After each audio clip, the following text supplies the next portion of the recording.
Welcome to a deep journey through one of the most turbulent and transformative ages in the history of an entire continent. This is the story told by Volume 3 of the Encyclopedia of African History and Culture, titled From Conquest to Colonization. This volume carries a single sweeping argument that the 3.5 centuries between 1500 and 1850 form the great hinge of African history. In these years, the continent's most famous kingdoms, Songhai, Congo, Oyo, Ashanti, the Zulu, rose and fell, and some of history's most remarkable personalities walked the stage. But above all, these years are marked by Africa's fateful entanglement with the Atlantic world and by the transatlantic slave trade, which created the African diaspora and set in motion the forces that would lead, in time, to European colonization. First, the broad shape of the era, the rising and falling kingdoms, the remarkable personalities, and the great migrations that together made these 3.5 centuries one of the most turbulent ages in African history. The Encyclopedia of African History and Culture organizes the African past into 5 great eras, so that the vastness of a continent's story becomes possible to study. Volume 1 covers ancient Africa to about 500 of the Common Era. Volume 2, African Kingdoms, treats medieval Africa and the spread of Islam. This book is Volume 3, From Conquest to Colonization, and it carries the story from roughly 1500 to 1850. Edited first by Willie F. Page and revised by R. Hunt Davis, Jr., it gathers hundreds of alphabetical entries on kingdoms, cities, peoples, rulers, religion, warfare, art, and the role of women, each cross-referenced to the others. A timeline and 3 full-page maps open the volume, and within each entry, small capital cross-references thread the reader onward to related people, places, and events. Together, they map one of the most turbulent ages in all of African history. Few periods in African history were as turbulent as the years between 1500 and 1850. Kingdoms and empires, some of the most famous the continent ever produced, rose to greatness and then collapsed. In West Africa, the great Songhai Empire reached the pinnacle of its economic and military power before falling to Moroccan invaders, and from its ashes would later rise the Sokoto Caliphate. In Ethiopia, Christians and Muslims fought through an era of civil war. In present-day Zimbabwe, Mwene Mutapa emerged as a commercial force, while on the Swahili coast, the Omani Sultanate gained dominance. The Akan and Hausa states, Congo, Kanem-Bornu, Oyo, Kuba, and the Ashanti Empire, each name evokes a story that figures prominently in the era's drama. Some collapsed through internal decay, others under outside invasion. Nearly all left successor states that carried their trade, faith, and traditions forward. Some of the most fascinating personalities in all of African history walked the stage during these years. Few were more famous than Shaka, the ruthless military genius who forged a Zulu nation. There was Osei Tutu, the brilliant founder of the Ashanti Empire, and Shamba Bolongongo, whose administrative skill shaped the Kuba kingdom. There was the astonishing Queen Nzinga, who ruled the Mbundu in present-day Angola and held the Portuguese at bay through a long reign. The Omani Sultan Said commanded much of the Swahili coast. Usman Don Fodio inspired the Fulani holy wars that transformed West Africa, and Agaja expanded the kingdom of Dahomey. In Egypt, Muhammad Ali began turning an Ottoman province into a modern state. Some, like Nzinga and Shaka, fought European or rival power. Others, like Shamba Bolongongo and Osei Tutu, are remembered as much for law and governance as for war. History is not made by personalities alone. During these same years, massive migrations reshaped the human map of Africa. The Tutsi moved into present-day Rwanda and Burundi. The Luo migrated from the Sudan into the Great Lakes region, bringing an end to the old Chwezi dynasty of Kitara. Sometimes these movements were driven by natural causes, such as drought, and at other times by political, religious, or social upheaval. Just as important were rivalries between ethnic groups competing for land and access to trade routes.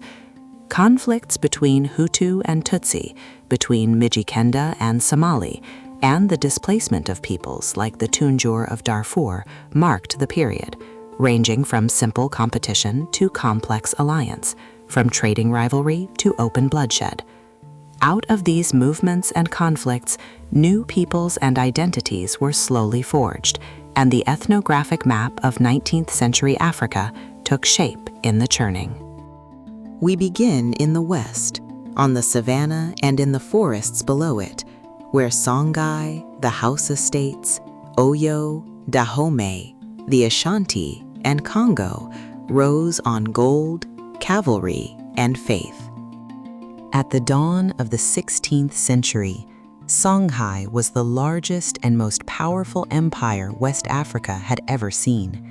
In 1493, the Askia dynasty took power, and under rulers like Askia Daoud, who reigned from 1549 to 1582, the empire commanded the great Niger trading cities of Gao, Timbuktu, and Jenne. Timbuktu, in particular, was a renowned center of Islamic scholarship, its libraries and universities drawing students from across the Muslim world. Songhai's wealth flowed from the trans-Saharan trade in gold, salt, and captives, and its authority rested on a disciplined cavalry and a sophisticated administration.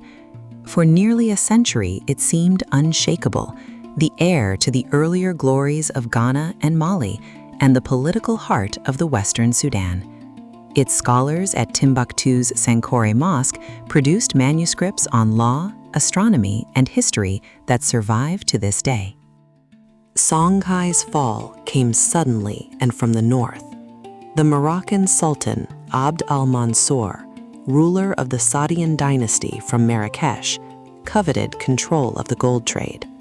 In 1590, he sent his commander Judar Pasha across the Sahara with about 4,000 soldiers, many of them mercenaries armed with muskets and cannon.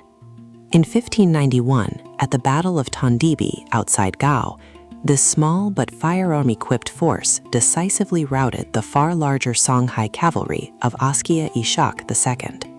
Within a few years, the Moroccans had seized Gao, Timbuktu, and Jenne, carrying plunder back to Marrakesh. Yet occupying cities so far from home proved too costly, and the conquest dissolved into chaos. The collapse of Songhai ended the long age of the great Sudanic empires. Firepower, not numbers, had decided the day, and a turning point in West African history was reached in a single afternoon.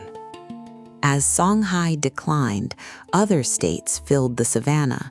To the east lay the Hausa city-states, Kano, Katsina, Zaria, and their neighbors, walled commercial centers whose markets, leatherwork, and textiles tied the Sahara to the forest. By 1650, the Hausa states reached their height, their territory stretching from central Nigeria toward Lake Chad. Beyond them stood the venerable empire of Kanem Bornu, whose capital, Negazergamu, had been founded in 1472. Under its greatest ruler, Mai Idris Alauma, who reigned from about 1570 to 1603, Bornu imported Turkish firearms and military advisors, built a disciplined army, and dominated the central Sudan. Both regions were thoroughly Muslim, governed by literate elites, and bound into the trans-Saharan networks that carried salt, cloth, horses, and human captives. Their walled cities and Quranic schools made the central Sudan a crossroads of commerce and learning. South of the Niger, among the Yoruba, rose the empire of Oyo. From a capital on the northern edge of the forest, Oyo's kings, the Alafins, commanded something rare in that region, a powerful cavalry, fed by horses bought from the north. Between roughly 1650 and 1750, the Oyo Empire reached the height of its power, dominating much of present-day southwestern Nigeria and the lands toward Dahomey. Its government balanced the Alafin against a council of chiefs, the Oyomesi, and the powerful Ogbani Society, a constitutional check that could even compel a failing king to take his own life. Oyo grew rich taxing the trade routes to the coast, and by the 18th century, it had turned increasingly to the Atlantic trade in captives to sustain its wealth and power. West of Oyo, on the coast the Europeans called the Slave Coast, the kingdom of Dahomey took shape. Its core was the town of Abomey, founded around 1625, where the Fan people built a tightly centralized monarchy unusual for its absolute royal power. Between 1724 and 1727, the warrior king Agaja conquered the neighboring states of Alada and Waida, seizing direct access to the Atlantic and its trade. Dahomey became famous for the discipline of its army, which included a celebrated corps of women soldiers, and for a monarchy that treated the slave trade as a royal monopoly. Yet Dahomey itself fell under the shadow of Oyo, paying tribute to the Alafan for much of the 18th century, even as it grew into one of the coast's most formidable powers. Its kings ruled from Abomey through royal officials, and the spirits of past monarchs were honored each year. In the forests of present-day Ghana, the Akan peoples forged one of West Africa's greatest powers, the Ashanti Empire. Its founder was Osei Tutu, who between about 1680 and 1717 united the Akan clans around the gold-rich city of Kumasi. With the help of his priest and counselor, Okamfo Anoke, Osei Tutu created the Golden Stool, said to have descended from the sky, as the sacred soul of the Ashanti nation, binding the clans into a single people. His successor, Opoku Ware, extended the empire further, adding Banda, Dagomba, Gonja, and Akame between 1720 and 1750. Built on gold, cola, and the Atlantic trade, and on a remarkable administrative system, the Ashanti Empire flourished from 1600 to 1807 and would resist British power deep into the 19th century. Its gold regalia, its talking drums, and its court at Kumasi made it one of the most sophisticated states of its age. Far to the south, near the mouth of the Congo River, lay one of Africa's most remarkable encounters with Europe, the Kingdom of Congo. When the Portuguese arrived in the 1480s, Congo's rulers adopted Christianity and European learning on their own terms. The greatest of them, Afonso I, took the throne in 1505 and reigned for nearly 40 years. A devout Christian and shrewd statesman, Afonso corresponded as an equal with the kings of Portugal and the Pope, sent his own son to be consecrated a bishop, and tried to build a Christian African state. But the same Portuguese ships brought an insatiable demand for captives. Afonso's anguished letters protested that the trade was depopulating his kingdom, and after his death, around 1665, Congo began to disintegrate under that pressure. Now to the event that changed the face of Africa for all time, the coming of European ships and the rise of the transatlantic trade in human beings. The Atlantic Age began with stone. In 1470, the Portuguese built Elmina in southern Ghana, the first European fort in tropical Africa, as a fortified depot for the gold trade. Over the next 2 centuries, a chain of castles and trading posts spread along the coast, Dutch, Danish, English, French, and Portuguese forts crowding the shore near Accra, and the island of Gorée off Senegal becoming, around 1600, a major center for the trade in captives. These forts were the hinges of a new world economy. African states controlled the interior and delivered goods to the coast. Europeans held the castles, the ships, and the seaward trade. What began as a commerce in gold and ivory would, within a century, be reorganized around a single terrible commodity: human beings. At first, it was gold that drew the Europeans to Africa's shores. But when Europe's colonies in the Americas created a bottomless demand for labor, attention turned from metal to people, to the extraction of human beings that contemporaries chillingly called black gold. Over roughly 4 centuries, this transatlantic trade carried millions of Africans across the ocean into a system of chattel slavery unlike anything that had come before. The Encyclopedia does not flinch from the scale of it. 4 centuries of what its editors call rape, plunder, and genocide, a magnitude virtually unfathomable even today. The Atlantic economy was rebuilt around this traffic. Sugar, tobacco, and cotton plantations in the New World ran on stolen African labor, and the wealth they generated helped finance the rise of Europe itself. The editors insist on a crucial distinction. Slavery in some form had been known almost everywhere in the world, among Europeans from classical times and within Africa itself. In traditional African societies, a person might be enslaved as a prisoner of war, for breaking a custom, for committing a crime, or for an unpaid debt. But this domestic servitude functioned within prescribed limits. The enslaved could often be ransomed by their kin. Families were generally not separated. Enslavement was usually not perpetual, and children of the enslaved frequently became members of the master's kinship group, marrying into his family or even rising to positions of honor. None of this approached the brutality of what the Atlantic trade would become. To call both by the single word slavery obscures more than it reveals.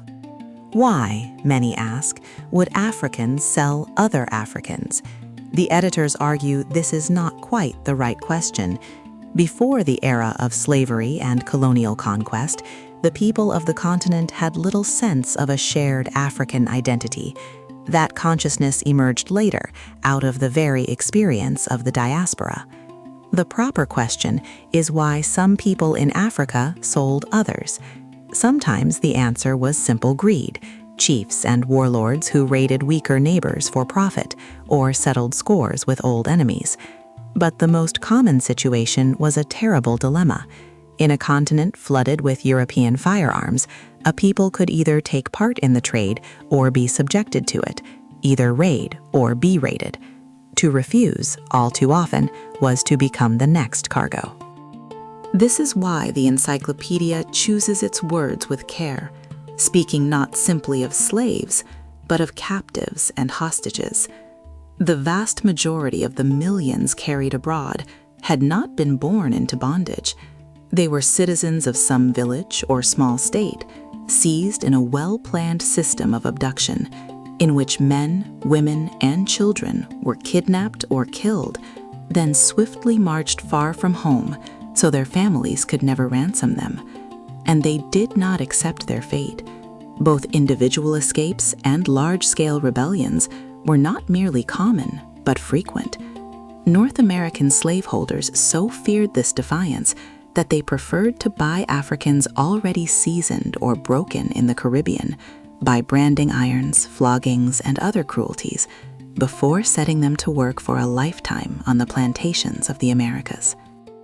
The trade reached its terrible peak between 1781 and 1800, the decades when the greatest numbers of Africans were carried across the Atlantic. Then the tide began, slowly, to turn. In 1807, Great Britain outlawed the trade in human beings throughout its empire, and other nations followed, though in many regions the traffic continued unabated for decades, driven underground or shifted to new markets. The legacy was permanent. The transatlantic trade had created the African diaspora, scattering peoples and cultures across the Americas, and it had drained and destabilized whole regions of the continent. As the Encyclopedia's editors conclude, what emerges from these years is a history of remarkable richness and depth, but also one of the great human catastrophes in history, whose consequences shape the modern world still. Southward now, to Queen Nzinga's long defiance, the gold kingdoms of the Zimbabwe Plateau, the artistry of the Kuba, and the storm that Shaka and the Mfecane unleashed across the south. Among the most astonishing figures of the age was Queen Nzinga of the Umbundu in present-day Angola. Born into the royal house of Ndongo, she rose to power as Portuguese slavers pressed relentlessly into her lands. A brilliant diplomat and warrior, she first negotiated with the Portuguese. Famously, when refused a chair at one meeting, she had a servant kneel as her seat rather than sit beneath the governor. When diplomacy failed, she fought. Driven from Ndongo, she seized the neighboring kingdom of Matamba, which became a kingdom under her rule around 1630, and from there she waged decades of guerrilla war, forged alliances with the Dutch, and welcomed runaway captives and soldiers. For some 40 years, until her death in 1663, Nzinga held the Portuguese at bay. She even embraced Christianity for advantage, and her resistance made her an enduring symbol of African defiance against the slave trade. In the high country between the Zambezi and Limpopo rivers, in present-day Zimbabwe, lay the Gold Kingdoms, heir to Great Zimbabwe. By 1470, Mwene Mutapa had emerged as an active trading state, monopolizing the region's commerce in ivory, gold, and captives, and dealing with Swahili and Portuguese merchants on the coast. But Portuguese meddling and the confiscation of their assets, as under Gatsi Rusere, who died in 1624, set off decades of internal conflict. From this turmoil rose a new power. Around 1680, the warlord Changamaire Dombo built the Roswi dynasty south of the Zambezi, and in 1683, his kings seized the Butua goldfields. The Roswi drove the Portuguese from the interior plateau and dominated the region's gold trade until they, in turn, were swept away in the 19th century. Deep in the Congo basin, the Kuba kingdom built a different kind of greatness, one measured in art and governance rather than conquest. Its legendary ruler, Shamba Balongongo, who reigned in the early 17th century, around 1600 to 1620, is remembered as a philosopher king. Tradition holds that he outlawed the most brutal weapons of war, encouraged peaceful trade, and introduced new crops and crafts brought from afar. Under him, the Kuba refined a sophisticated central government, with councils and titled officials balancing the king's power. The Kuba became famous above all for their artistry, intricately carved royal portrait statues, geometric textiles, and masks of extraordinary beauty that remain among Africa's artistic treasures. Shamba's reign shows that the era's genius was not only military, but also administrative and cultural. No personality looms larger over southern Africa than Shaka, the military genius who forged the Zulu nation. Born to a minor Zulu chief, he rose through the army of the powerful Mtethwa and, in 1816, assumed power within the small Zulu clan. Shaka revolutionized warfare. He replaced the long throwing spear with a short stabbing blade, the assegai, drilled his warriors into disciplined age regiments, and deployed the famous Horns of the Buffalo formation to encircle his enemies. In barely a decade, he welded scattered clans into a centralized military kingdom of tens of thousands. Brilliant, ruthless, and increasingly tyrannical after the death of his mother, Shaka was assassinated by his half-brothers in 1828. But the Zulu state and the military system he created would endure long after him. Shaka's wars were one engine of a vast upheaval that Southern Africans remember as the Mfecane, a word meaning the crushing. Between roughly 1817 and 1840, waves of war, conquest, and flight convulsed the region, bringing mass death, mass migration, and the breakdown of older clan structures across a huge area. Whole peoples were uprooted. New nations were forged in the chaos. Refugees and war leaders carried Zulu-style military methods far across the subcontinent, founding states from the Highveld to present-day Zambia and Malawi. Out of this same turmoil, between 1817 and 1860, the shrewd leader Mushoshole gathered scattered survivors atop a mountain stronghold and built the Sotho kingdom that became modern Lesotho. The Mfecane reshaped the political map of southern Africa on the very eve of European expansion inland. At the continent's southern tip, a different and fateful intrusion took root. In the 1650s, the Dutch East India Company established an outpost at the Cape of Good Hope, first meant only as a refreshment station for ships sailing to the Indies, where crews could take on fresh water and food. But the station grew into a settler colony. Dutch farmers, the Boers, spread inland, clashing with and dispossessing the Khoi herders and San hunters who had lived there for millennia, and importing enslaved people from across the Indian Ocean. In 1806, Great Britain seized the Cape, establishing the Cape Colony and beginning a long contest for southern Africa. What started as a watering stop for passing ships would become the seed of centuries of conquest, settlement, and racial conflict. East now, to the monsoon ports of the Swahili coast, the Omani sultans who ruled them from Zanzibar, and the migrations that remade the kingdoms of the Great Lakes. Along the East African coast, an older world of Swahili city-states, Mombasa, Kilwa, Pate, and others, had traded across the Indian Ocean for centuries, their stone towns blending African, Arab, and Persian influence.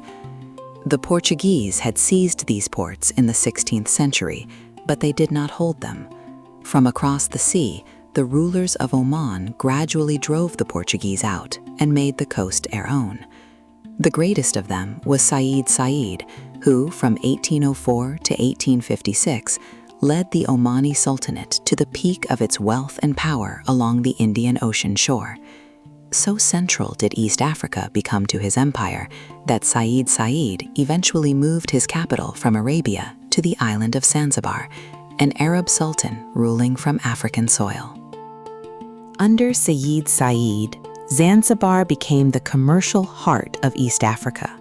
He encouraged the planting of clove trees until the island dominated the world's clove production, and his merchants pressed deep into the interior in search of two commodities above all: ivory and captives. Long caravan routes now reached from the coast toward the Great Lakes and the eastern Congo, and the cruelties of this East African slave trade would later horrify European travelers and fuel the abolitionist cause. Mombasa, long contested between Portugal, Oman, and rival Arab families like the Mazrui, finally came under Zanzibar's control. By the mid-19th century, an Arab Swahili commercial empire, financed by cloves and carried on the backs of the enslaved, stretched from the island ports far into the African interior. European explorers and missionaries, following these very caravan routes inland, would soon open the region to the wider world. While the coast looked seaward, the interior of East Africa was being remade by migration. Around 1500, the Luo people moved south from the Sudan into the Great Lakes region, helping to topple the old Chwezi dynasty of Katara and reshaping the kingdoms of the lakes. In their wake, new states crystallized. Buganda emerged around 1500 as an independent kingdom in present-day Uganda, and in 1700, Ntare Rushatsi became the first king of Burundi. Across these centuries, the cattle-keeping Tutsi rose to political dominance over farming populations in Rwanda and Burundi, laying down social hierarchies whose tensions would echo into modern times. The Great Lakes thus entered the era as a churning frontier of moving peoples, new dynasties, and the slow hardening of the identities that would define the region. Finally, to the world of Islam along the Nile and across the north, Ottoman Egypt and Muhammad Ali, the sultans of Morocco, the trials of Christian Ethiopia, and the jihads that remade the Western Sudan. In 1517, the Ottoman Turks conquered Egypt, ending the Mamluk Sultanate and making the ancient land a province of an empire ruled from Istanbul. For nearly 3 centuries, Egypt was governed by Ottoman pashas and the entrenched Mamluk military caste. Then came a man who would transform it. Muhammad Ali, an Albanian officer in the Ottoman army, seized power in the turmoil that followed Napoleon's brief invasion, and in 1811 he destroyed the Mamluks in a single massacre. From his base in Cairo, he built a modern conscript army, seized control of agriculture and trade, founded factories and schools, and conquered the Sudan. Though still nominally an Ottoman governor, Muhammad Ali made Egypt effectively independent and laid the foundations of the modern Egyptian state. His dynasty would go on to rule Egypt in one form or another until the middle of the 20th century. Across North Africa, the era was shaped by the rivalry between the Ottoman Empire and the independent Kingdom of Morocco. By the late 16th century, the Ottomans controlled Algiers, Tunis, and Tripoli. The Barbarossa brothers had taken Algiers in 1516, ruling the Maghreb coast through pashas and corsair fleets. Morocco alone stayed free. Under the Saadian Sultan Abd al-Mansur, who reigned until 1603, Morocco reached an international standing unknown since medieval times, enriched by the gold his armies seized from Songhai and by an alliance with England against their common enemy, Spain. After him, new dynasties rose across the region: the Alawi in Morocco from 1666, the Husainids in Tunisia, the Karamanli in Libya, Muslim states that endured, in some cases, into the 20th century. Along the Barbary coast, corsair fleets preyed on Mediterranean shipping, drawing the region into recurring conflict with the powers of Europe. In the highlands of the Horn, Christian Ethiopia faced its gravest trial. In 1529, the Muslim general Ahmad Gran, called the Left-Handed, launched a devastating jihad from the lowland sultanate of Adal, and by 1533 he dominated much of the Christian empire, burning churches and forcing conversions. Ethiopia survived only with the help of Portuguese musketeers, who arrived in time to help defeat and kill Gran in 1543. But the wars left the kingdom exhausted, and the Oromo peoples migrated into the weakened highlands. Centuries later came a second crisis, the Zemene Mesafint, or Age of Princes, from 1769 to 1855, when the emperors became powerless figureheads and rival warlords fought for control. Not until the mid-19th century would a new emperor begin to reunite the ancient Christian realm. Through it all, the Ethiopian Orthodox Church preserved the kingdom's ancient identity, even as central power crumbled. The era closed in West Africa as it had opened, with a great upheaval born of Islam. The Fulani scholar Usman dan Fodio, appalled by what he saw as the corruption and lax faith of the Hausa kings, in 1804 launched a jihad to purify and convert the Hausa states. His movement swept across the region, toppling the old Hausa dynasties and uniting their lands under a single Islamic authority, the Sokoto Caliphate, one of the largest states in 19th century Africa. His example inspired a wave of similar holy wars in Futa Jalan, in Futa Toro, and beyond, that spread reformist Islam and reshaped the politics of the Western Sudan. The Sokoto Caliphate would endure until the British conquest a century later, a fitting close to an age of conquest and transformation. From the fall of Songhai to the rise of Sokoto, from Queen Nzinga's Defiance to Shaka's assegai, from the gold castles of Elmina to the Clove Islands of Zanzibar. Volume 3 of the Encyclopedia of African History and Culture gathers an age of staggering drama. These were the centuries when Africa was drawn into the Atlantic world, when the transatlantic trade scattered millions and changed the continent forever, and when extraordinary rulers built and defended kingdoms against the rising tide of European power. What emerges, in the editor's words, is a history of remarkable richness and depth, a tapestry of memorable people, events, and issues. To know this period is to understand how the modern world and the modern map of Africa came to be. Thank you for watching Africa Good Life.